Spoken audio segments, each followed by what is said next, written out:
And we are here, episode triple digits, officially reached episode 100. Uh, It's it's only it's a halfway to my decent age. accomplishment. Yeah, decent accomplishment. I'm happy to obviously reach this kind of milestone with the podcast, but um, Zach will hopefully be joining us soon. But for right now, it is myself, Matt Couture, Benny Ball Game Dearth, in his new hat called Pops. Ben, how you doing? I'm good. It was an early start to the day.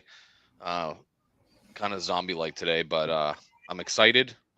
We've got real meaningful Patriots football in call it 72 hours for the first time in 4 years. Um, 2022, 23, 24. They really didn't have any meaningful games that they played at the end of their season. Obviously, this is the first time they've made the postseason in 4 years. So yes, I mean, 72 hours from now, first real meaningful football game, or I shouldn't say first because we've had meaningful games this year. I would say that the most meaningful game that we've had in the last 4 seasons, and I'm excited for it. Yeah, I mean, it's good to be back. I mean, it was. I mean, not that compared to many other teams around the NFL, they just live in misery. But it was a pretty miserable 5 year stretch uh, between the Belichick sagas and going around and Mac Jones and Jacoby Matt Brissett and Patricia. Cam Newton and Matt Patricia. It was a rough 5 years. We are seemingly back in terms of being a top contender and probably the top contender for this foreseeable future. In terms of, and then I guess that's where we could kind of start. I mean, in terms of like going around the league, all things considered, whether it went from coach to quarterback to roster to cap space and all that, would you say the Patriots arguably have the best overall situation right now? They're definitely in the conversation. I know that it's been kind of a weird year for Buffalo, but I mean, it's kind of hard to argue that they're not in a good situation. I mean, I know just because being a Pats fan, it goes around the circles that they have a ton of cap space going into 2026. That's the 2026 season, I should say. Obviously, here we are. It's January 8th, so we're already in 2026. But um, it's kind of hard to argue that they're not in a pretty sweet situation. Vrabel's 50. You have I'm gonna say probable. Matt, I know you're way into more in the corner of Drake May being the MVP than probably anybody else that I've encountered on social media or talked to. Um, so I'll just say probable, very possible you have an MVP quarterback at the age of 23. Um, Maybe I'll fire up the old Chat GPT and figure out if a quarterback has ever won the MVP this young before. Um, but I mean, if there's a younger quarterback than Drake May winning the MVP, the list is probably very very short of quarterbacks who won an MVP at his age. Um, so there like any other team, they'll certainly have to answer some questions in the offseason with certain decision making. I mean, obviously Diggs, your number one wide receiver is 31.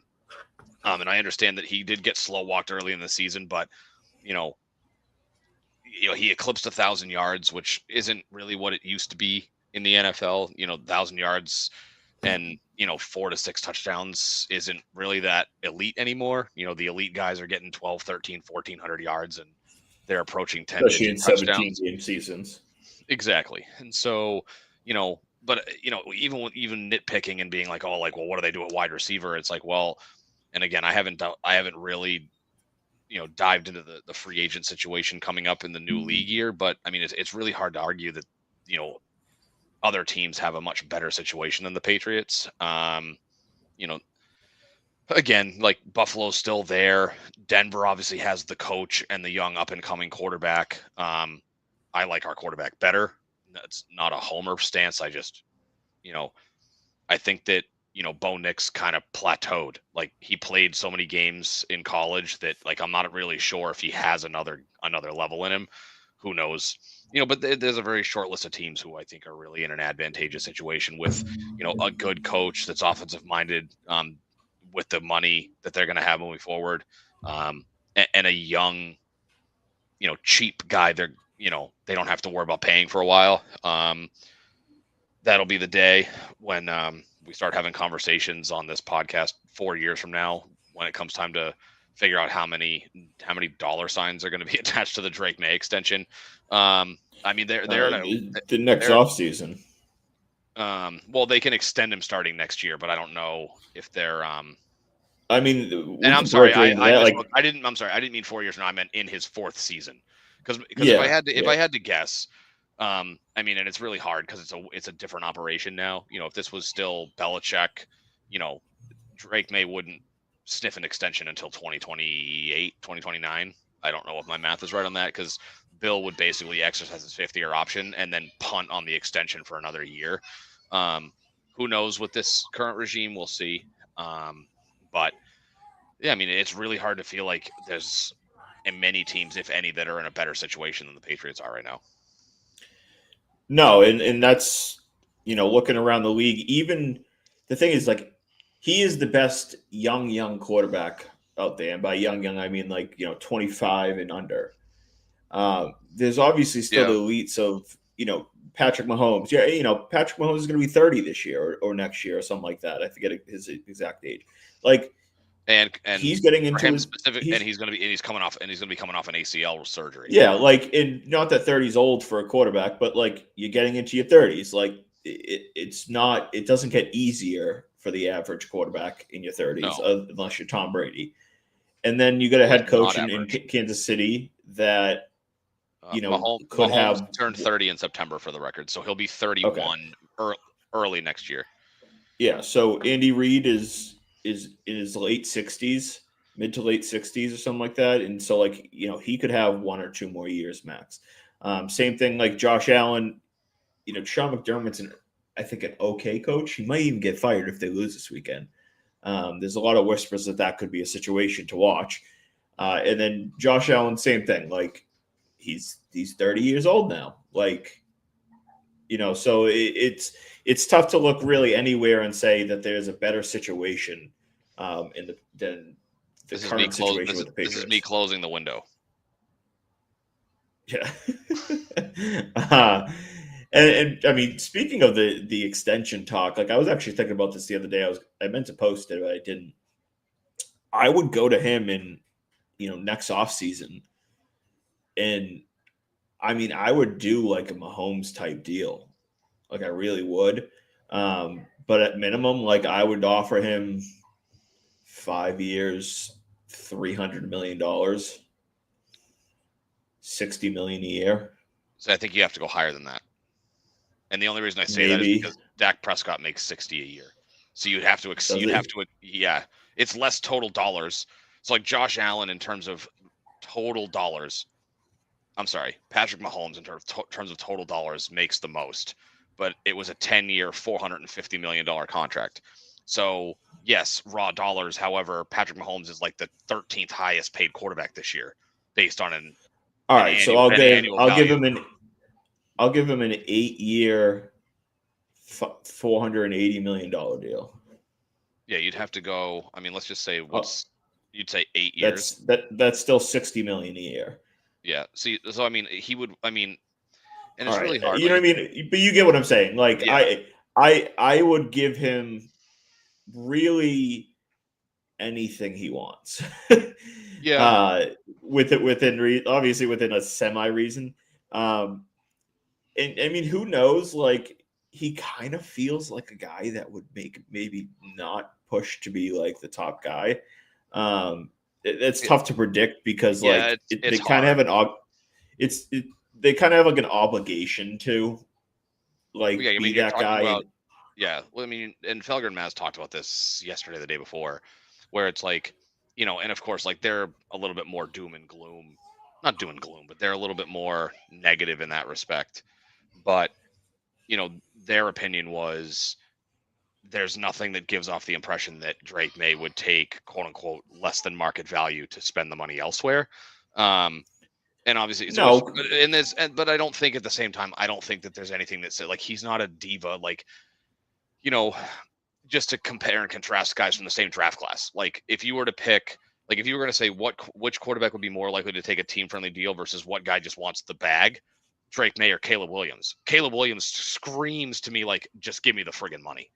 Whereas Drake May is like, okay, like Drake May, like you could at least fathom a scenario where he'd be like, if you give me more than $50 million a year, cool. And then just like, I could see him doing that where it's like, just give me something close to the top of the market. And I don't know what the top of the market's going to look like because I don't know if there's any big name quarterbacks that are up before him. I mean, Bo Nix by default because he was drafted. No, Nix was the same draft class. Who was the draft class for Drake May? Who was in the 23 class? CJ Stroud. Was that Stroud and Bryce Young? Perhaps. And who was 2022? They might have been 22. Because Mac Jones was 21. That was Mac Jones, Justin Fields. Who was the 2022 class? I'm trying to think if there's guys that were drafted in 2022 or 2023 that would quote unquote set the market because the 2021 guys have already gotten their contracts. Like Trevor Lawrence already got his second contract. 2022 was the year that that was Kenny Brock Purdy already got paid, but he got paid in the third year. But like no, okay, so in 2023 QB class, that's going to be Stroud. I mean, yeah, that's Bryce Young, Stroud. So 2026 for those two guys will be huge. In terms of would either one of those guys be a market-setting quarterback? But yeah, I mean, with Drake May, it's like if you can come close, I could at least envision a scenario where he'd be willing to work with the team and. And he's also number 3 overall pick. It's not, you can't compare him to Brady, and it's the only thing you can compare him to in this conversation. But you're talking about a number 3 overall pick who had been hyped for 2 years before he got drafted as possibly being one of the next guys, along with Caleb Williams. And obviously where Tom Brady, he's a 6th round draft pick. He got passed over at Michigan. He was passed over 198 times by other teams. So obviously way different situation. But to your point, I could at least envision a scenario where he'd be like, yeah, like give me what I'm worth, but I don't need to set the market. I could and I'm not saying that he's not going to do that, but if you look at him or, Caleb Williams, no, Caleb Williams is just going to want the biggest contract from whoever's going to give it to him. I just think that at least Drake May gives off the impression that he might be wired a little differently than somebody who just wants money versus win. Yeah. And again, it's not like we have really any actual proof to make you feel that way, but it just kind of comes down to there are certain guys where you're you can tell they don't really care to show off and show the fashion or look like they're spending money type of thing. And Drake May kind of just gives you the vibes of like you said, it's I need to get my money, but what is 50 million to 60 million type of thing. Yeah. I don't think Drake May's going to walk. Yeah. Yeah. Go ahead. Exactly. Yeah. Where he's going to be hard, playing hardball to scrape the extra $500,000 a year to get the top of the food chain or top of the market deal, just to say that he's the highest. I don't think he's going to care about that type of stuff, especially since his wife is now got her own cooking channel. Oh, I did not hear that. The Queen of Bakemas is making strides. Yeah, she's doing Beyond Bakemas with NBC Boston. She's doing a little cooking show with them. So that she's bringing her own bucks too. So we got our future Giselle and Tom Brady here, where it's a dual income household. Except for I think this would be the opposite in terms of money. Giselle was making 10 times what Brady, well, not 10, but you get 5 times. Yeah, what Brady was making 25, 30, and she was making 50 million a year. No, she was over 100 in a prime. Really? Yeah. I don't think so, but anyways, I do want to get into the two main topics here for the Patriots, and as you mentioned earlier, the MVP conversation has been in full force this week, myself included. Um, what are your thoughts here on it in terms of who you feel is deserving and how that, like, who do you think is going to win? So that's kind of where I was going to go with this, is like, who do I think I mean, being the semantical guy that I am, both Matt Stafford and Drake May are deserving of the MVP. In my opinion, if you go off of, like, if you actually dive in and look at the metrics and look at the stats, if you were to just cover up the picture of both quarterbacks and put the stats up side by side, I think that you would hear some similar talking points that you hear now. You would hear, okay, well, you say quarterback A is Matt Stafford, quarterback B is Drake May, but you don't know who's who. You're just doing a side by side stat comparison. I think you can look at it and go, okay, well, quarterback A has more total touchdowns, more yards. They were both equal in their turnovers. I think they both had a total of 11 or 12 turnovers this year. They both had 8 interceptions, and I think both of them had a few fumbles. People would say, okay, well, this guy's got more yards, more touchdowns, same number of turnovers, and then more passing yards only, not total. That's not correct. Matt Stafford has more passing yards. Matt Stafford has more passing yards than Drake May has total yards. No, that's not correct. Yes, it is. No, it isn't. No, it isn't. Stafford has like 4,700 ish passing yards. May has like 48 something total yards. No, he only has like 400 yards rushing. He's just behind Matt Stafford.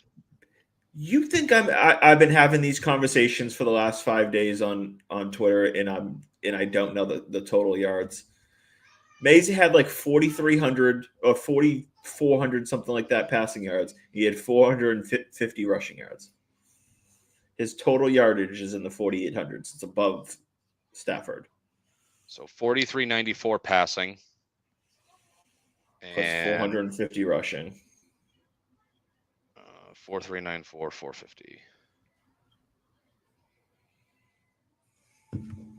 Oh, so it's 100 more yards. Okay, fine. My mistake. So yeah, so more total yards. Stupid. But in any case, so for some reason I thought he was at like 4,600 total yards. But anyway, like, you look at it and you go, like, he had more passing yards. The total yards were, call it, a wash. But I think it's when you peel the layers back and you look at, and I'm not going to list off all the acronyms because I don't know them. They escape me in my old age. I don't take my pills when I read, and I don't retain information because I'm old. But I know when you dive into certain things like the completion percentage, which again is not really an advanced metric, but you look at like EPA and you look at like, what is it, like CPOE and all these other, ABC, XYZ things. It's very clear and obvious that Drake May has the edge. I don't know all the ins and outs of the advanced metrics, so I'm not sure, like, is it a big edge or a small edge? But if you look at it, really the only thing you can objectively say Matt Stafford has the edge over Drake May in would be yards and touchdowns. And I'm talking total yards, total touchdowns.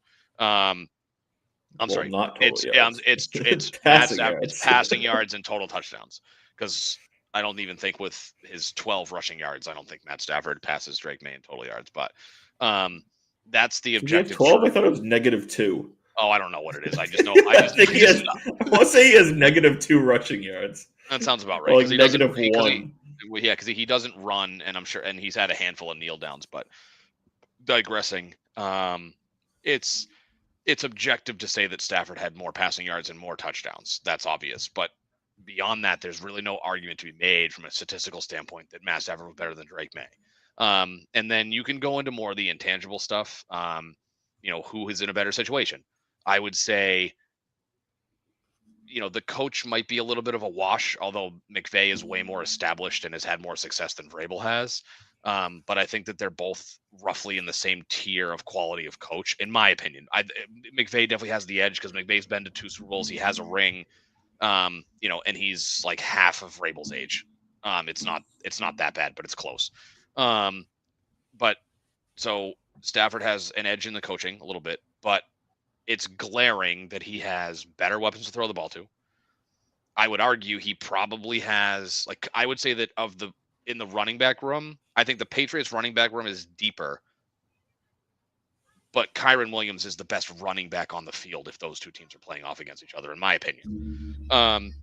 It's Right not a now, probably. it's not right. It's not a huge gap, but I would say that the Patriots have a legit 1-2 punch. I think that there's a significant gap when you go from Kyren Williams to either Blake Corum or Jarquez Hunter. More so Corum, because I don't think Hunter really saw the field much this year. But better running back, starting running back, better weapons to throw the ball to, and I would say at least a discernible edge in the offensive line. If not for anything else, that they've been healthy the entire season. Obviously, Will Campbell just missed the last month with his PCL or whatever, MCL, whatever it was. And so the overall situation on offense is better for Matt Stafford, as evidenced by the fact that the Patriots, I think, ranked third in total offense this year, and the Rams were number one. And so there's really, again, like, you really have to dig deep to try to find ways to justify Matt Stafford as being more deserving than Drake May. Now, the other side of this is, right, you have the human element of Matt Stafford's 37, and whether he retires or not, this year, retirement's on the horizon. Most quarterbacks don't play past their late 30s or 40. It's very rare. Like, Aaron Rodgers is probably hanging it up. He's 41, 42.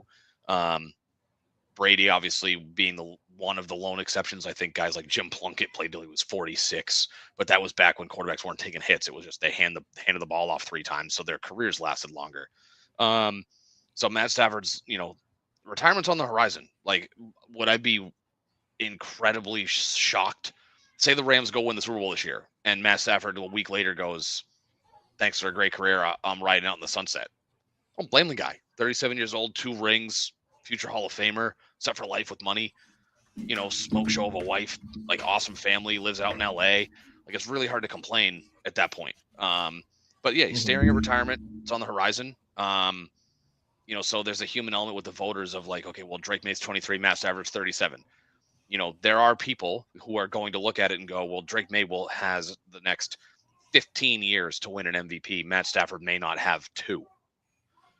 That, I think, will factor in for some people. I think it's a weaker argument because there's no discernible statistical advantage to Matt Stafford over Drake May. So I think that's where the human element really kind of gets into the way. In my opinion, I think Drake May is more deserving. My gut tells me that Matt Stafford's going to end up winning. And I'd like to think it's going to be close. There's 50 voters, but it wouldn't shock me if Matt, and I guess you can rank them 1 through 5. It's not just one vote, which you see in some other sports where you can only vote for one person for certain awards. I think Matt Stafford wins, but I can confidently say that Drake May is a more deserving player. The last thing I'll throw out there, because I'm sure, I don't know if anybody's questioning it, live tweeting online, it's been out there, they'll comment anyway, the argument about the schedule. And, if you want to look at it in a vacuum, Matt Stafford and Drake May had 6 common opponents. Drake May went 6-0, Matt Stafford went 4-2. And basically every statistic was close. I think Matt Stafford threw 1 more touchdown, and the yards were pretty comparable in those 6 games. But Matt Stafford lost to the Atlanta Falcons and the Carolina Panthers, and I'm pretty sure, were they both on the road, or did he lose one of them at home? I know the Falcons game was on the road. I know the Falcons was on the road. Carolina was early in the year. Probably was also on the road, because I don't think LA would have lost to Carolina in LA, but I could be wrong. So I think Drake May is more deserving, but I think in the end, I think that Stafford does end up winning the award. Yeah, you hit on a lot of the conversation, pretty well there. Going into the advanced metrics, and I'm not the high tech nerd type of fan typically, but in a situation where it's really hard to, like, truly, it's not like baseball where, like, baseball's a lot more black and white, right?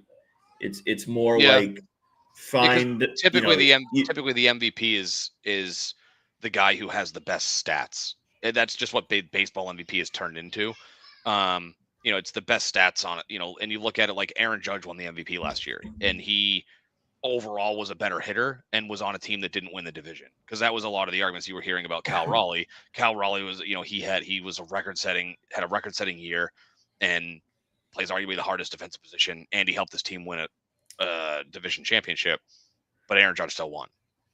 Yeah, it's definitely more black and white in a sport like baseball. In football, this is obviously more of a QB award at this point. Like, very occasionally it goes to someone that's not a QB, and it's usually only because like it happens where none of the QBs have like a legitimate stud season. This year there's two. Yeah, and I remember we debated. I remember this vividly, and I'd have to go back and look what year it was. But I remember you like adamantly on social media were talking about how Justin Jefferson should be the MVP of the NFL. It was like his 1,600 yard, like 13 touchdown season or whatever it was. I'd have to go back and look the exact stats, but it was his best season. And I remember being like, while I agree, the league is not going to vote for a pass catcher when the pass catcher is 100%. Well, I shouldn't say 100, but is predominantly reliant on the success of a quarterback to have those kind of numbers. But just to add to your point, like even sometimes when you have a non-quarterback with an elite stats may not necessarily be good enough, because people are going to argue, well, if the quarterback isn't throwing him the ball, those stats don't help. Yeah, well, and right now, right now you could talk about like Myles Garrett. Guy just broke the sack record, and he's not even. It's not in the conversation, right? Like he's maybe third or fourth or fifth in the conversation, but it's really a 2-horse race. And then the last one I think to win it was Adrian Peterson, and I think he ran for like a ridiculous total yardage combined. Yeah, so and in he 2000, himself was a. Yeah, 2012 was his MVP season. So apparently him and Peyton Manning were the only ones to receive votes for MVP in 2012. Adrian Peterson got 30.5 votes. I don't know how you got half, unless it was that one person vote for them both to be number one. I don't know. But that particular year, so to compare and contrast, so Peyton Manning, he was 400 of 583. I don't know what the math is on that. It's somewhere in the high 60s or close to 70 for 4,600 yards, 37 touchdowns, 11 picks. Adrian Peterson, it was his 2,000-yard season. He had 348 carries, 2,097 yards, 12 touchdowns. He also had 217 yards receiving and a touchdown. So he went for over 2,300 total yards and 13 touchdowns. Like that's the kind of season it takes to beat a guy. Like I feel like if you were to give the stats of 400 for 500. I'll actually bring up Peyton Manning's stats from 2012 just to make it easier. So 68.6% completion percentage, which led the NFL, for 4,659 yards, 37 touchdowns. Like I bet you if you handed those stats to somebody this year, that person would be in the conversation for MVP. Yeah. Now they may not win it, but like that's an end. Like this year, that person would be in the conversation for MVP. And so there's also, there's obviously it's unlikely, but there is a chance that like you could go co-MVPs. It's happened a couple times over the last like 30 years. And there's a path, and it's not super likely where one of them wins with receiving less first place votes. Like you could hypothetically see a scenario where, and again, both ways, where like May gets 25 first place votes and Stafford gets 27 first place votes, but May gets, Stafford gets 25 and May gets. What is it? It's 50. Yes, it's 50 writers. All right, yeah. Excuse me, that's what it is. Like, say it's like split, where you get like it's like 20. It's like it's either split 25-25 or like 26 first and 24 second. Yeah, that's what I'm saying. So it's like 26 to 24, and then Stafford, and then May has more second place votes, and there's a couple votes couple voters that happen to put Stafford in the 3 category type of thing. Again, I think it's like pretty unlikely that we see a scenario where either of them drop to a 3 spot in the vote. I guess you might see a voter put like Myles Garrett in the 2 spot. Like I could see that. I could maybe see Trevor Lawrence in the 2 spot. But when do they announce the finalists for the awards? I'm not sure the exact date. But anyways, it kind of going off rant. Things like the advanced metrics, like, and there's 3 that I look at that, if you actually know what it is, I think that they're pretty good general ideas of how play is. EPA, expected points against the average. Essentially, and I'm trying to dumb this down the best way I can, the average outcome of each play of what the metric believes happens. Guy rolls out to his right, like on that play, like on average, this happens. They evaluate that, and if you make a bad play that you should have made, you get a negative result. If you make a play that probably was a little above special or a little above expectation, you get a positive grade. It's a pretty good metric overall to kind of evaluate. And Drake May's number is significantly higher than Stafford's. He's in the 200 club of, I believe there was 16 players that have had a 200 plus EPA for a season, of the 16, right? Yeah, in a season. Of those 16, 11 won the MVP. And then of the other 5, 4 of them didn't win the MVP because someone else in that season also had 200 plus EPA. Yeah. So one of the 16 wasn't a 200 EPA MVP. Do you happen to know who it was? Off the top of your head? I don't. I'm just curious. No. Okay. I could go find the list, but yeah. And like one thing I wanted to throw out there before I forget, is, and this is another one of those like intangible arguments. If you take the quarterbacks and you flop who they play for, I think you can maybe subjectively, because you can't put Drake May on the Rams, you can't put Matt Stafford on the Patriots. But if you put Drake May on the Rams, would he have better stats than what Matt Stafford put up this year? And or worse, and then if you do the same thing with Matt Stafford on the Patriots, would he have as good a season as Drake May or not? And to me, I think Drake May on the Rams is better than what Matt Stafford did. But I would say that Matt Stafford probably has as good of a season, or maybe slightly less, if he was on the Patriots. Because Matt Stafford historically, if you look at, he basically had like nobody to throw the ball to the year that they won the Super Bowl. It was like Cooper Kupp basically had like 1.5 knees, and they didn't have Puka Nacua, like he wasn't on the team yet. So like to me, like I look at Stafford and say like he probably could have a comparable season to Drake May if Matt Stafford was a Patriot. But if you put Drake May on the Rams, I think he puts up a better statistical season than Matt Stafford. So I'm kind of like, I agree, but like a little bit different. I think that like if you put May on the Rams, he puts up a very similar season statistically. I think if you put Stafford on the Patriots, doesn't matter. So so Drake May on the Rams matches puts up a similar to Stafford. To Stafford. Okay. Numbers. Okay. But I think if you put Stafford on the Patriots, he doesn't meet May's numbers. And my explanation on that is kind of simple. Stafford was a statue, and he was literally called a statue because I was told that you shouldn't count rushing yards because he's a statue, and it's unfair. Drake May's rushing yards don't count because Matt Stafford doesn't run.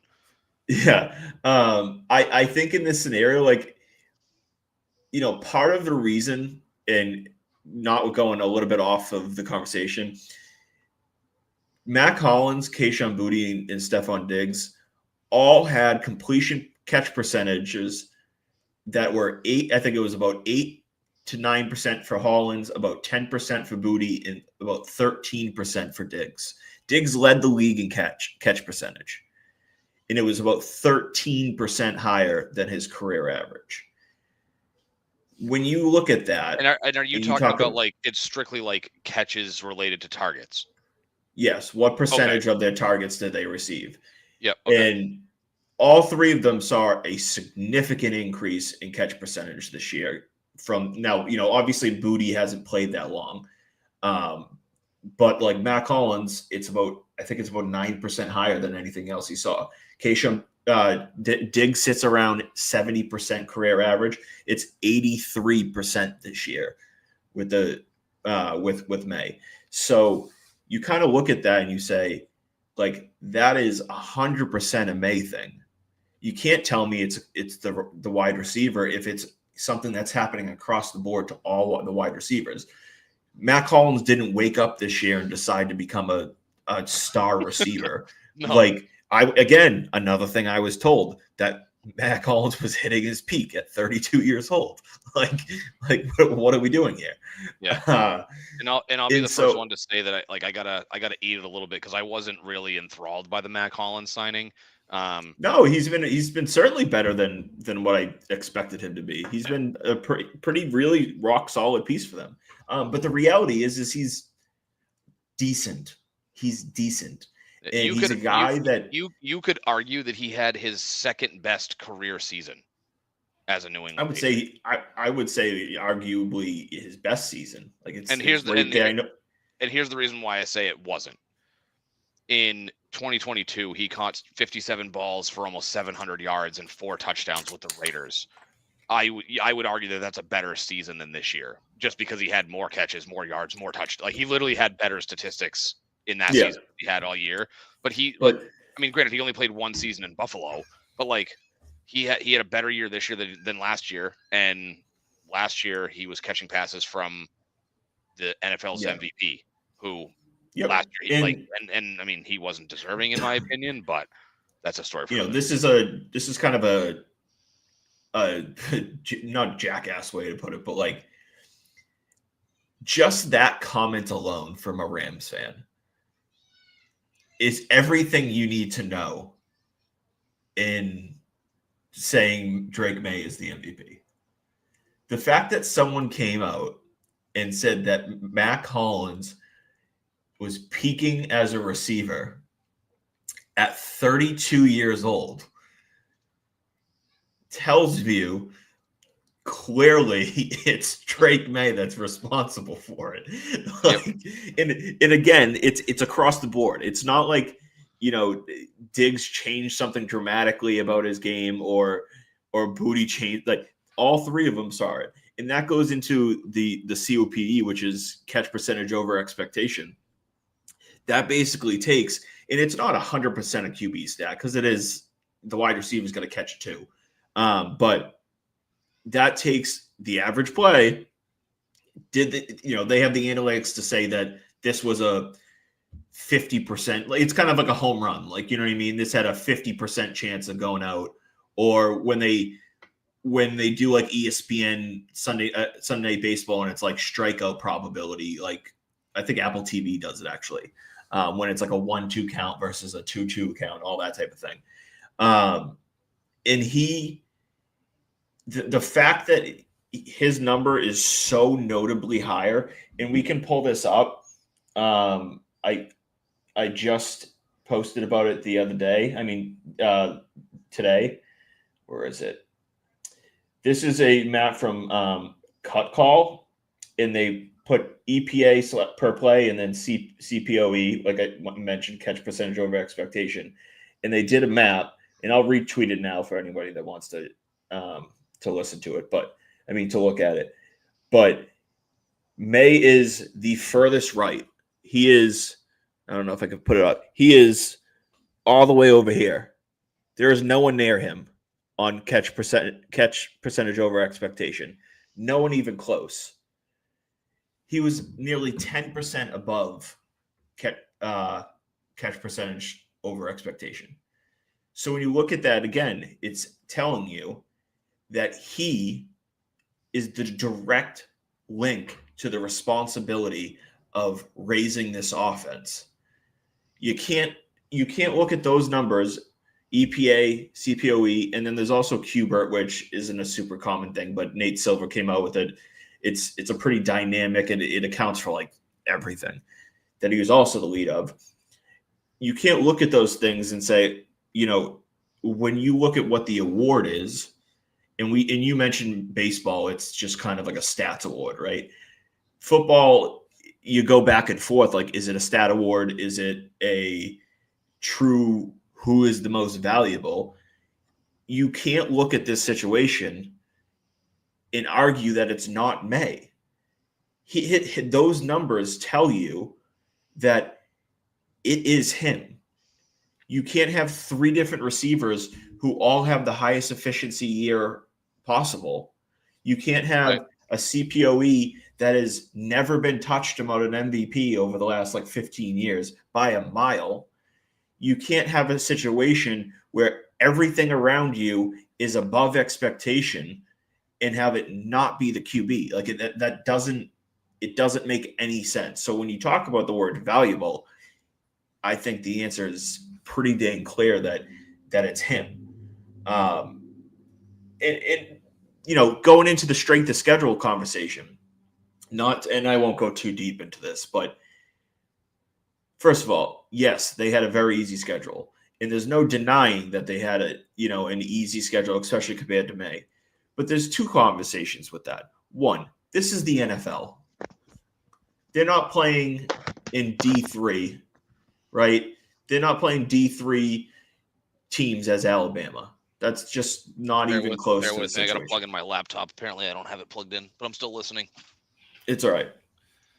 They're playing a situation where they're playing NFL teams, right? And you can't call the Patriots schedule a cupcake schedule when the Rams went and lost to two of those teams. On top of that, people make the comment, "Oh, they only won one game against teams over 500." Which is true, but it's yeah. And then I ask people, and I say, rank these five teams: the Steelers, Ravens, Panthers, Falcons, and Bucks. And I asked multiple Rams fans this question, or people online, whether they're Rams fans or not, and they won't answer the question.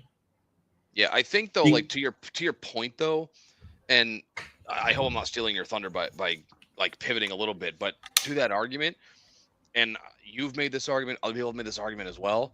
It's not just teams above 500, or it's not about your strength of schedule, because it's okay, well, how many times did the Patriots and Rams play teams that were 8-9, 9-8, right? Where I'm going with this is you look at the Patriots beat the Browns and the Falcons. Okay. I don't know if the Rams played Cleveland, but they lost to the Falcons. At the time that the Patriots played those two teams, and they played them back-to-back weeks, those two teams, the weeks the Patriots played them, had the number one pass defense in the NFL. So it's misleading to say, well, the Patriots went 1-2 against teams with a positive record over 500, positive winning percentage. We'll go with that route. Yeah, because I saw somebody say positive and negative records, and I'm like, that's just an asinine way to describe these two things. Yeah, because you don't have some teams are bad but have good defenses, and some teams are good and have bad defenses. The 49ers are 12-5, and they got a dog shit pass defense. Correct, and same thing, and vice versa. Right, the only team in that division that has a good defense is Seattle, and the Rams still hung 37 points on them in Seattle, and would have won the game if Seattle didn't didn't succeed on the 2-point conversion at the end of the game. But it's you look at, for example, right? Okay, prime example. The Cleveland Browns finished with the fourth best defense in the NFL this year. They gave up 282.6 yards per game. The Patriots beat them. The Rams didn't play them. The Falcons didn't finish with a great overall defense. And their pass defense kind of fell off. But at the time that the Patriots played the Browns and the Falcons, they had the number one pass defense at the time the Patriots played them, and the Patriots beat them both times. And it's not just that, right? Like I'll just bring up his stats. So Drake May against the Atlanta Falcons. I'm sorry, the Cleveland Browns first. 282 yards, 3 touchdowns, and an interception. I don't know what the interception was. I'd have to go back and look. I don't know if it was a him problem or if it was like a deflection and just happened to fall in the other guy's hands. The following week against Atlanta, 259 yards, 2 touchdowns, and an interception. So Josh Allen didn't score against the Atlanta Falcons in the game that they played against. Well, he didn't throw touchdown passes. Maybe he ran for a touchdown or 2. But when you peel the layers back, just because the Cleveland Browns are a bad team doesn't mean that they had a bad pass defense. Or same thing with the Falcons, and and the same thing with the Rams, right? Like the Rams played Seattle twice. Seattle has the number 6 or number 8 overall defense in the NFL this year. So, but to your point, and I'll let you carry on. It's misleading when you go, oh well, Patriots had a cupcake, strength of schedule. Well, sort of the 1999 Rams when they won the Super Bowl and Kurt Warner was the MVP. Yeah, I mean Cam Newton won it, and he had the 30-second strength schedule. But it's also back to what I was saying is, I asked those people to rank those 5 teams I mentioned. And where were you at? If you don't mind elaborating, where were you going with that? So it was based off the conversation of, there are only 1 win versus teams above 500, right? So then I took the Steelers that are above 500. And I took 4, 8, and 9 teams that the Patriots beat, all 4 of them, and I asked people to rank them. And they wouldn't rank them because they know if they're honest about it, they'll take at least 1 or 2, if not more, of those 4 teams and put them above the 10-win Steelers. Which that alone tells you, well, your conversation of above 500 is just drawing a make-believe line in the sand to push your argument, even though a team like the Ravens are a better team, at least in my opinion, than the Steelers. I would take the Bucs over the Steelers as well. And on top of that, and this was the funnier one when I was going back and forth, because they use the strength of schedule to not only take down May, but to take down the Patriots too. So their argument is that the Patriots aren't a 14-win team, right? Like that's what they're saying. They're not like a true 14-win team because they played a bunch of easy teams.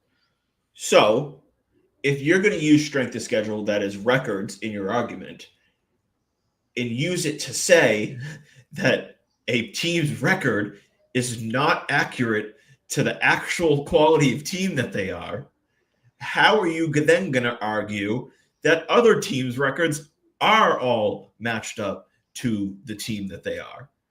Don't tell me, the Ravens weren't above 500. The Ravens are better than a 8-9 team. Like they're better than an 8-9 team. That's their talent is Lamar Jackson missed a month and they lost every single game he didn't play in. So it just completely contradicts the argument of, strength of schedule, records to teams above 500. But then sit there and say, well, the Patriots aren't really a 14-win team. So it's like it just doesn't make any type of sense to me. Yeah, I mean, I was gonna say just to throw in just a little bit of a devil's advocate, like the Patriots won 14 games in part because they're a much more talented team than some of those teams they played, and like it. If they had played, like if you take their 2026 schedule, if they had played that schedule this year, would they have won 14 games? Probably not. But at the same time, it's not like the Patriots were barely beating some of those bottom of the barrel teams. And I understand they smoked the Browns, they smoked the Jets, they smoked the Ravens. I mean the Dolphins, they smoked the Titans. Like none of these were really Saints, and they should have smoked the Saints, but they had a couple of bogus calls go against them that cost them at least 14 points. And they still won relatively comfortably. It was never really that much. Like they should have been close to 40 points in that game if they didn't, take away 2 touchdowns with phantom calls. But I digress. Yeah, and to kind of put a bow on the MVP conversation here, it's the argument for Stafford is two things. One, he has more touchdowns. He does. There's no doubt about that. That's arguably the most important one individual stat that you can have. And two, he played it against a tougher strength of schedule. But as we just talked about, if you play a tougher strength of schedule, that's great. But if you have much better weapons around you, does that not also counteract the concept of facing better talent? If you playing with better talent against better talent, and the other person is playing lesser talent with lesser talent, how does that not at least it's kind of a wash? Yeah, at least to a notable extent, wash them out. If you had put Puka and Devontae Adams on the Patriots this year, Drake May throws 50 touchdowns. Drake May throws for 5 to 10, 15 more touchdowns than he did probably. And he's probably sniffing 5,000 yards. If you took Diggs and Matt Collins and put them on the Rams this year, what are the stats? They're way less. They're way less. So, and that's just a new argument that I just thought of on the spot. Can't wait to see you tweet about this for the next 6 hours of your life. Yeah. And so, when I look at that, and it's like, you can't say, oh, strength of schedule, but the same guy that's playing the tougher schedule also is throwing to arguably the best wide receiver in football, the guy that's probably going to win Offensive Player of the Year. And if he doesn't, it's going to be really close between him and JSN. Yeah, and he's arguably the best wide receiver in football, if not top 3 to 5 at worst right now. Yep. And so that argument just doesn't make sense. He's just a 5th round pick from BYU. Oh man, the arguments have been hilarious, dude. Did you know that Stafford has had to fly around more than Drake May this year? I didn't realize he was flapping his arms. That's a bummer. For some reason, in the private airplanes. Yeah, in the private airplanes that they take around the world doesn't have prop odds on awards. But anyways, and that's what it kind of comes down to, though, for Stafford. It's yards. I mean, it's touchdowns, and it's that he played a harder schedule, which, just like I just mentioned, that already alone just kind of gets defeated in the argument. You go to a team like, an argument for Drake May, and you can say, it was aided a little bit by an easier schedule, but that's sure. But he blows everybody. Yeah, I was gonna say, but that's everybody away. That's an objective fact, though. Yes, the schedule was easier, and they took advantage of it. No Patriots fan is arguing that no fan is arguing the Patriots didn't have an easy schedule. No one's making that argument because you can't. Yeah, but the numbers tell you that Drake May had arguably the most efficient uprising schedule performance in many years, arguably ever. No, I just mentioned in the CPOE, he's way above any other MVP in recent years. Way above. Right. He's in an EPA that is in the top 16 ever. And again, I'm saying efficiency. I'm not saying he had a better year than 07 Brady year or something like that. No, I'm not saying that. I'm not saying he's had the best season ever. No. But efficiency wise, yeah, maybe. He might have. Sorry, quick Pats update. Robert Spillane was a full participant in practice today. That's really good. That's really big. Thayer Munford limited yesterday, did not practice today, so that's not good. And then Garrett Bradbury and Vidarian Lowe were both out with an illness, so it's not an injury designation. The Munford thing's a little concerning because it looks like Tonga's not going to play, although Munford's more of a tackle tight end guy. He doesn't play on defense. But and then there's one thing I wanted to add in because I brought this up to a buddy of mine I was talking to earlier about the whole MVP thing. So this is my last thing that putting a ball in this MVP chat. There's 4 stats that I shared with you, and then it ended up cycling through Twitter. I'm going to give you 4 stats from Drake May from 2025, and then a caveat below it. Completion percentage 71.95%, 6th all time. Passer rating of 113.5, 13th all time. Don't love the passer rating stat because it's a little bit misleading, but still 13th all time in passer rating of any quarterback, any season, anywhere. QBR of 77.2, 24th best all time. And I want to say he was number 1 or 2 this year in QBR. And then his 8.9 yards per attempt average, 36th all time, and I believe he was number 1 this year. All 4 of those stats would be career highs for Matt Stafford. Say it again. Which 2? So there's 4 stats: 71.95% completion percentage, 113.5 passer rating, 77.2 QBR, 8.9 yards per attempt average. Oh yeah, okay, yes. All 4 of those stats, all 4 of those numbers, if you assign it to Matt Stafford, would be career highs for him. And Drake May did it in his first year as a full-time starter at 23. Yeah, that's the. And I'm not saying that's what argument. tips the scales, but that's where I'll kind of end my plug for why I think Drake May is more deserving of the MVP award. Is those 4 things are things that Matt Stafford has not accomplished in 15. Well, he was a 2009 number 1 pick. Yeah, so in 16 seasons, he has not accomplished what Drake May did in his first full year as a starter. Yeah, and that's the final thing I'll talk about. This isn't a lifetime achievement award, and this goes to Tom Brady, who kind of suggested it a little bit, and Andrew Whitworth, who kind of suggested it a little bit. He kind of just basically came out and said it. Well, Whitworth was it's Stafford, and he gave no explanation why. Yeah, he's just it's Stafford.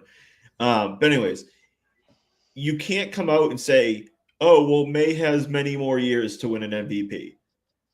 Which is a true statement, but it's not a reason why he shouldn't be this year. Yeah, that's not how this works. This doesn't go, "Oh, well, Stafford's 37 and this is could cap off a Hall of Fame career, and so let's give it to him." This isn't a pity award. This is an MVP award. It's who was the best and most valuable player. And as I mentioned, if you look at all the efficiency numbers, all the extra data between the 2 of them, Drake May brought this Patriots offense to a level that they never could have really even possibly dreamed preseason of reaching. Not even a prayer in the world did we, in our expectations, think this offense would be where it was in 3rd in scoring this year. That's what it comes down to for me. There is no one in the NFL that has been more valuable in raising their team this season than Drake May. But agreed. I will leave it at that. Let's transition, and we'll finish up with a quick wild card weekend. Patriots, the 3 day, like you said, 73 and a half hours away. Yeah, something like that. 73 and a half hours away. The Patriots are hosting the Chargers. I posted a post from 98.5, actually, Felger, and I messaged you about this. Felger and Mavs were talking about it, so I should give them the credit for doing the research on it. But he used the word dome, so I just posted it as dome, and that seemed to upset a lot of people. I'm talking about indoor teams, in teams that play covered from the elements, that are protected from the elements, that don't have to deal with snow and rain and sleet and heavy winds. Those teams, for example, the Cowboys. What are you doing? I was saying 1-14. Oh yeah, the Cowboys, the Falcons, the Vikings, the Colts. These teams that play in indoor stadiums are 1-14 over the last decade in the playoffs.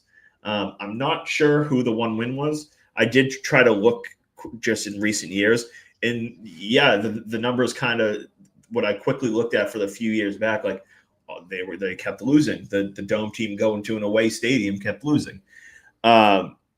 It's not something no one's sitting here and saying, oh, well, the Chargers can't win in the snow, so blah, blah, blah, blah. Chargers went in, granted, Casey's not nearly what it was, and Mahomes got hurt towards the end of the game and all that, but they went into KC, played well. They came into New England late last year. The Patriots were a disaster at that point, but they smoked the Pats. It's not saying I wasn't sitting there, and obviously, again, this is just like fans getting defensive. I wasn't sitting there saying that the Chargers can't beat the Patriots. I just heard a stat, I put it out there, and people took what it was. Yeah. Then it turned into weren't there caveats on that statistic though? Like, wasn't it over the last 10 years when a dome team plays a team outside, but wasn't it specifically under 40 degrees? Okay, that's what I thought. Okay, I wasn't yeah, it didn't count like if you went to San Francisco. Like, you know what I mean, yeah. To play San Fran or at Miami or at Tampa or something like that. No, it was below 40 degrees. Yeah, I should have specified that. But it was, and then it turned into the conversation that is SoFi Stadium an indoor stadium? And you and I talked about this. It's mostly an indoor stadium. Listen, and this is for the people that went back and forth. And boy, did some people get really upset about it. When you can't get rained on, when you can't get snowed on, when there's never any notable wind, when I have to walk 100 yards away from the field to get into your open air stadium, you play indoors. Like, you play indoors. I've been to that stadium. Not only do you, and it's closed on the sides too. So it's not like it's, people call it a canopy. And then someone was like, oh, if I stand under an umbrella, am I indoors? No. It's closed on the sides. It's open on the ends. It's open air entrance. When it rains, it doesn't reach the field. If there can be heavy winds and it only goes a little bit into like the concourses, it doesn't touch the field. Okay. You play indoors. Yeah. By the way, I almost found the one. I'm listening and researching. I almost found the one win, and I was really hoping that I was wrong, and I'm glad I am. In 2019, the Chargers went to Baltimore and beat the Ravens. I believe that was Lamar Jackson's rookie year. Okay, but was it above 40? Yeah, it was 52 degrees in Baltimore that day, so that's not the one. Because I was like, oh god, I was like, please tell me the one team isn't the Chargers, because that would. I was like, that just doesn't feel. Anyways, right. No, and I went back and forth with a few people. They were getting very upset. It was like, I'm just like, dude, they were like sending me a video of like. It was windy and rainy one day, and like it was blowing onto like a couple of the sections, and I'm like, "Can we be serious in this argument right now? Even if you deal with rain, it's like 55 degrees, 60 degrees in LA. Like, you're not playing in some. Not only is it 100 yards from the end of the stadium that you have to like walk in, the field is underground, so the wind that comes in. Doesn't even really. It goes above. The field. Who is it? Yeah. So the one win, assuming that the statistic is correct and that it's only one win over the last decade, was ironically the other LA team that plays at SoFi Stadium, the LA Rams in the 2020-2021 playoffs. That was the 2020 season is the year that SoFi Stadium opened. I believe this is when the Rams. No, that was when it was in Tampa. So that particular year, the Rams beat Seattle in Seattle, and it was 39 degrees at kickoff. Oh, Jesus! So if that's the one, there you go. Seattle doesn't. That might make sense because I remember them mentioning something about Seattle, and they're like, it doesn't even really get that cold in Seattle. Like, it's not like Seattle doesn't get like usually like into the teens in single digits where they play. But anyways, to this weekend, What are your overall thoughts? Like, obviously, this is the first playoff game since, I guess, 2021 when they got their ass kicked, but first playoff game in a while that they actually have a chance. You feel like they could maybe make a run.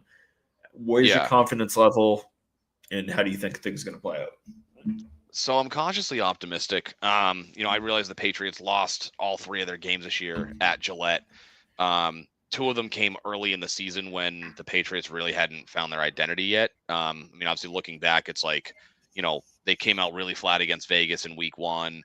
Week 3, they committed 5 turnovers against the Steelers, which I think Matt, you and me and most, if not all of Patriots Twitter would agree that if the Patriots don't commit 5 turnovers, they beat the Steelers. And then of course you have the game, the Bills game a month ago or whatever it was, where they kind of had their second half meltdown, and lost. And, even, Drake May had the ball in his hands late in the game, not a great day for him, but, this is kind of where I'm at. I know that I wrote kind of a lengthy report to you that you were like, who wrote that? And I don't believe that it was you. It was me. I just was bored and felt like writing something up. So obviously the Patriots at home, I like us at home, for a couple of reasons. My summary, with the Chargers, right? You have a good veteran quarterback with a strong arm, throws a really good deep ball. He's got weapons at his disposal. It's a good defensive team. The surface metrics kind of show that they're roughly in the same realm, the same category as the Patriots. When you get into more of the advanced stuff, I think that the Chargers defense has the edge there, in the DVOA and all of those, and all those metrics. I think they have a couple of, they have 2 good young wide receivers in McConkey and Quentin Johnston. Obviously Keenan Allen brings a veteran presence. He's been there before. Hasn't won, but he's been around the block, a dozen times at this point. Good young tight end. And, if they have a weak point, and this is kind of like my key to the game, which I'll get to at the end, the offensive line is pretty banged up. Herbert's playing with a broken left hand, and not obviously non-throwing hand, but, if he bangs up his left hand, like, he's not going to be feeling great, especially in the cold weather. And then obviously, we've all seen the Patriots play 17 games. You have Drake May, who's a possible MVP candidate. You have 2 good coaches. The Patriots are healthier than the Chargers at this point in the season. It's the end of a 17-game football season. Like, no one's 100%, but the Patriots don't have any injuries at any major spots on either side of the ball. They get Milton Williams back last week, and both he and Christian Barmore, 2 of the best interior run pass rushers in the league. I'd have to look at the numbers. I know one of them was 3rd in the NFL, and I forget if the other one was 1st or 2nd, but they have 2 of the 3 best. Barmore was 2nd. Milton Williams was 3rd in pressure rate from defensive tackles. Yeah. So you have great interior pass rush, and so that's kind of my key to the game. The Chargers are banged up along the offensive line, and the Patriots have their full complement at this point of their defense. Their first and second line defense. It's expected that Harold Landry will play. I know, again, he's banged up. Between him and Kayvon Chason, you have 2 decent edge rushers. I think they combined for like 15 or 16 sacks. Landry led the team with 8.5, and Chason had like 6.5 or 7 sacks, whatever it is. And so what I'm expecting is a low to mid scoring game, early, low to mid 20s. I kind of feel is where both teams end up, barring a defensive score or a special teams, a punt return touchdown type of situation. I like the Pats to win. I picked them 24-20. I think Drake May plays like, that kind of MVP style candidate. The weather looks pretty decent for Foxborough this time of year. You're looking at like low to mid 40s during the day. It'll be dry by the time kickoff happens, which has kind of been May's bugaboo. If you look at the games that he hasn't really played well in, it's been in either cold, like really cold, or poor weather games. Didn't throw the ball well against the Bills in that game, and that wasn't a great weather game. So, hopefully there's that. So again, final summary, like Pats are at home. I understand that they lost all 3 games at home this year, but they didn't really play poorly outside of that Steelers game. The Chargers were decent on the road, but don't really have any signature road wins. Their road wins were the Raiders, Dolphins, Titans, Cowboys, and Chiefs. And the Chiefs win was later in the season when Pat Mahomes tore his ACL and he didn't have basically anybody to throw the ball to. And they have a couple of bad road losses. They lost to the Giants and they lost to the Jags by 29 on the road. So I like the Pats in a close kind of mid-scoring game, 24-20, 26-21, like somewhere in that range, is kind of where I'm at. I would say my confidence level is probably like a 6.5, and that's just kind of where I live. I'm not going into this game thinking that we're going to like put belt to ass. Like, I don't feel that way. Could it happen? Sure. I just don't see it unless, things really go south for the Chargers. Justin Herbert does not have good playoff success. That's certainly working against him. He's looked very bad in both of his playoff games. They had the meltdown, 3 years ago against the Jags, where they had a 27-0 lead and lost 31-30. And then last year, was it the Texans? He threw 4 interceptions and they just completely fell apart. And that was, and for the record, that was in a dome. He didn't play well in his own stadium, climate controlled situation.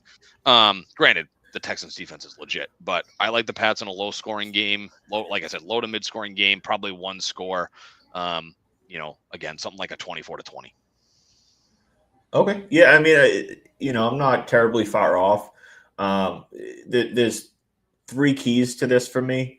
One is one that you mentioned, kind of the Chargers O-line is in really rough shape right now. Is Joe Alt healthy? Do you know? I know he's No. been in and out, but I know they don't have Slater. He's done for the year.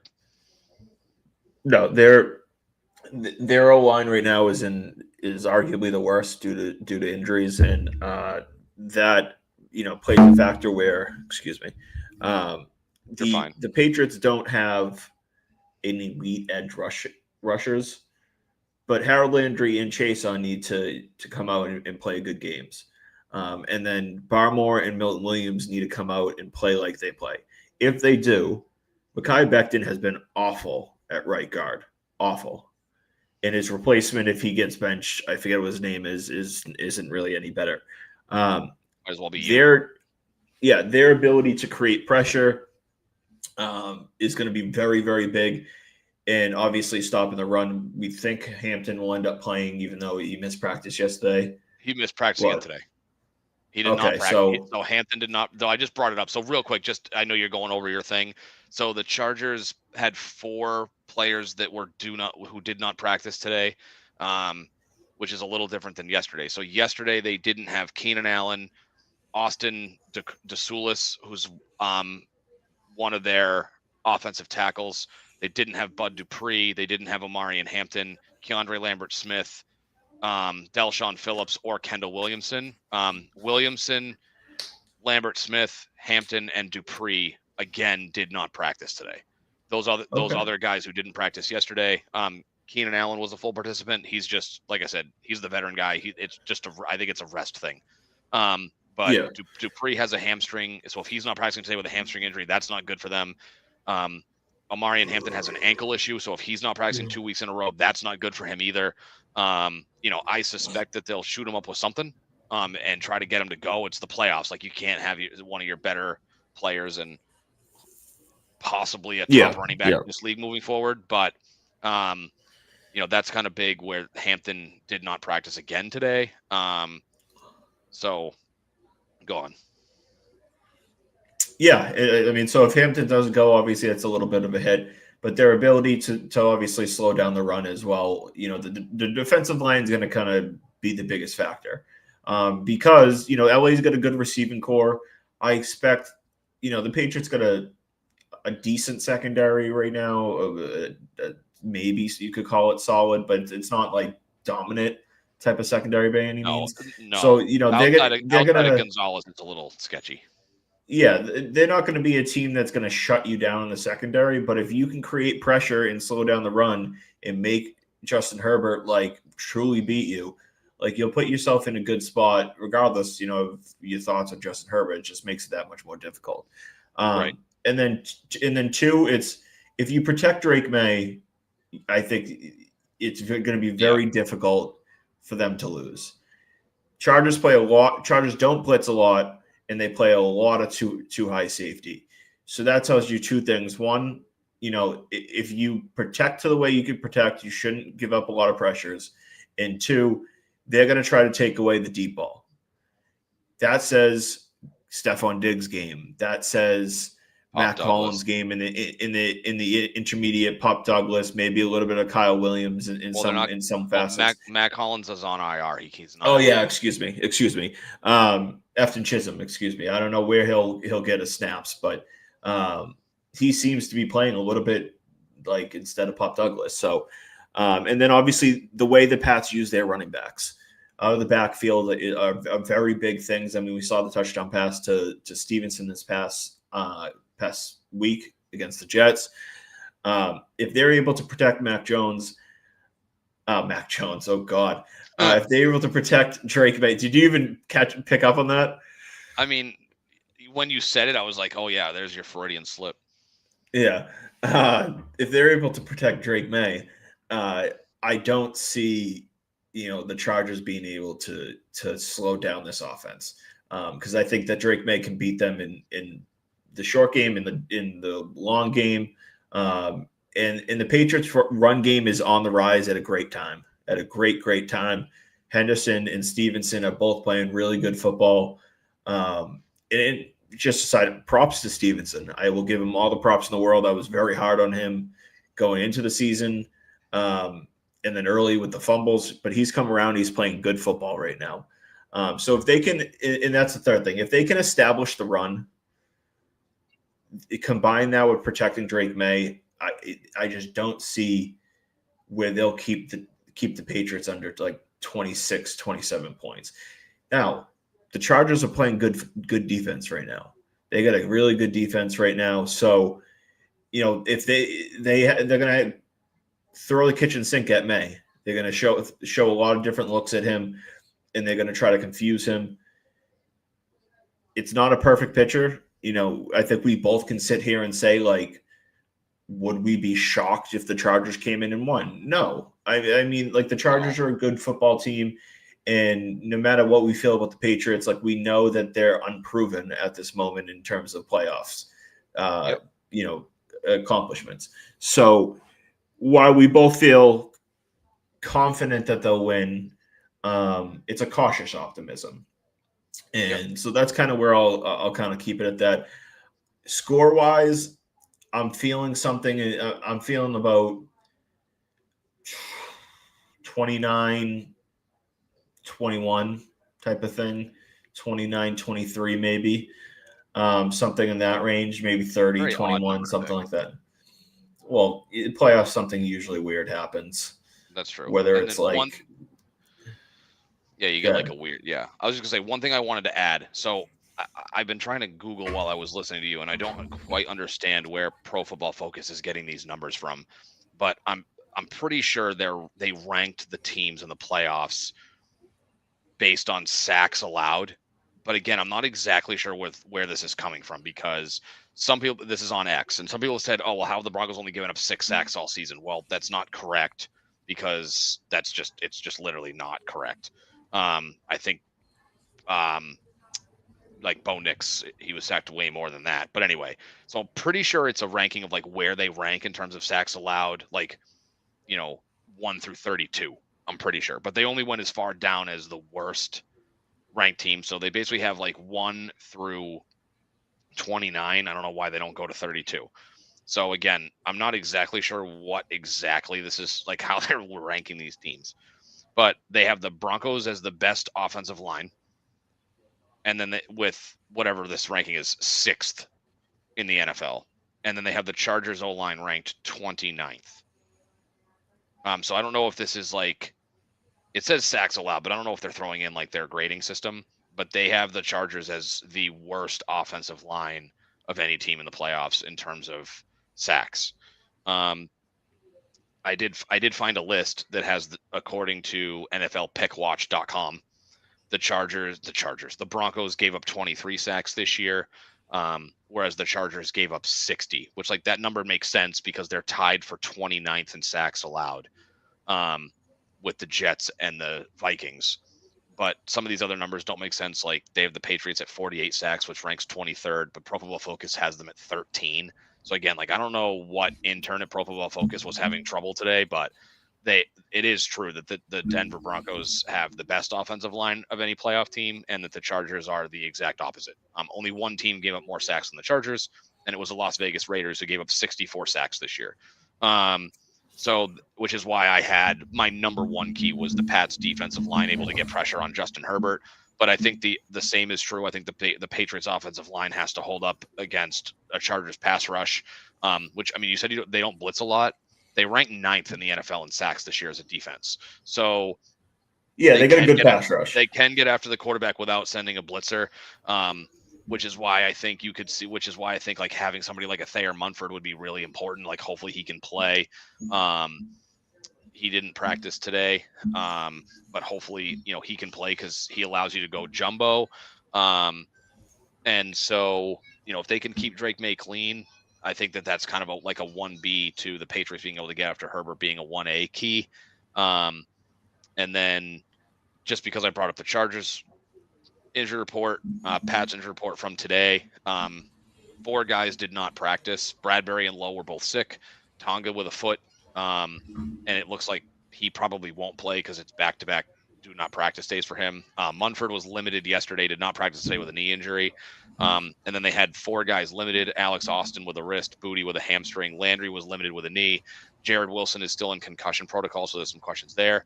But guys who were full participants in practice that were not full earlier this week: Jack Gibbons, Hunter Henry, Anthony Jennings, Morgan Moses, and Robert Spillane. Okay. That's if you have Spillane and they don't have Amari and Hampton, like that's a big double, flip. That's a double win for us. Yeah, that's a big. I mean, losing Spillane has been tough in the run game. The Patriots definitely need to get better. They struggled in the second half after being a dominant run game and team in the first half of the season.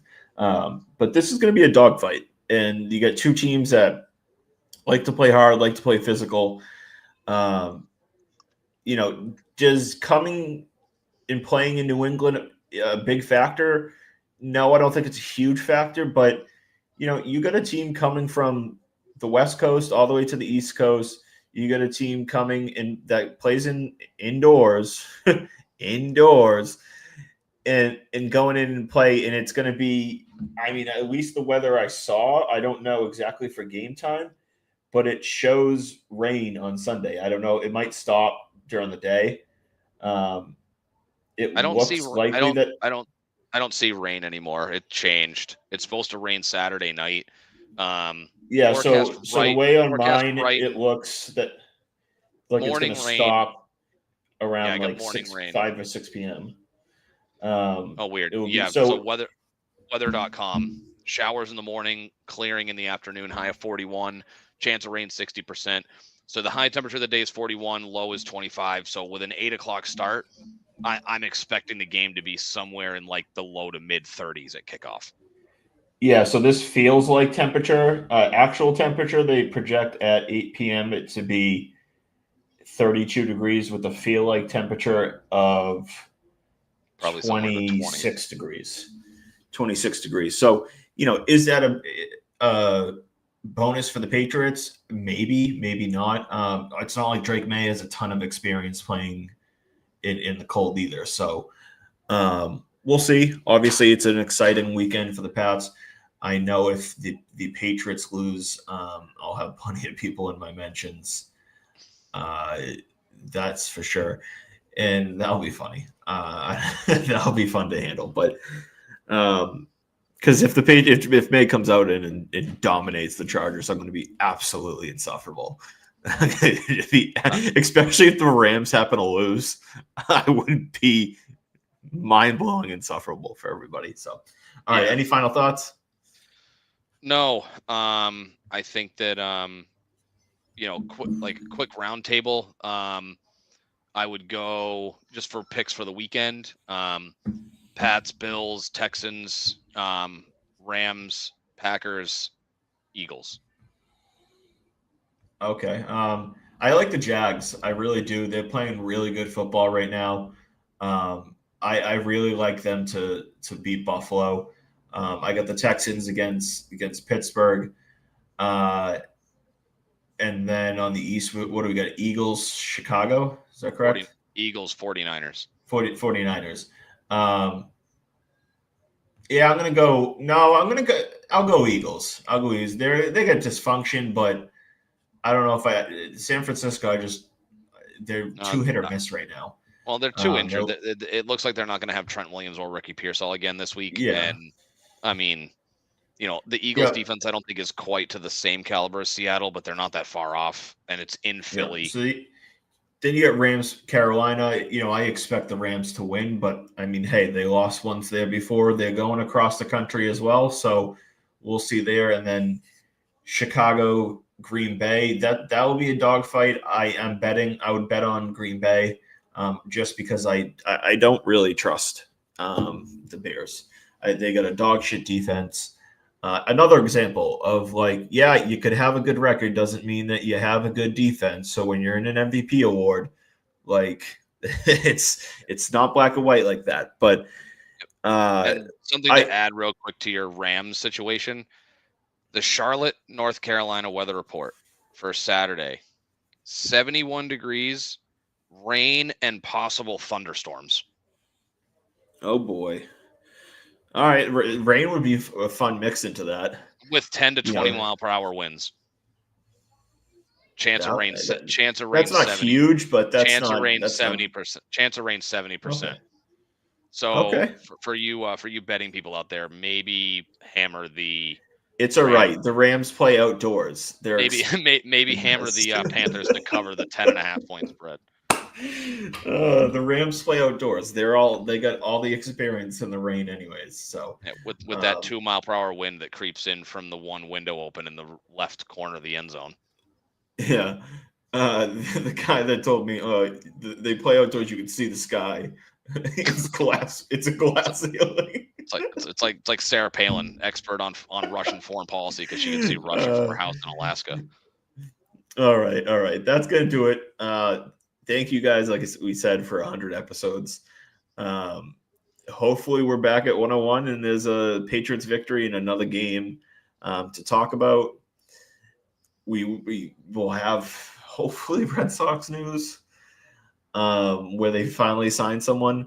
Jaylen Brown has been phenomenal for the Celtics, but also we don't really talk a lot of Celtics, but he's been absolutely phenomenal. Low-key MVP candidate? Yeah, literally. Shout out Red Sox Stan, who told me that Drew Holiday was better than Jaylen Brown last year. And that's looking great for you. But okay, until next time, we appreciate you all, and thank you. See you later. Goodbye. Go Pats. Drake May for MVP. Drake May.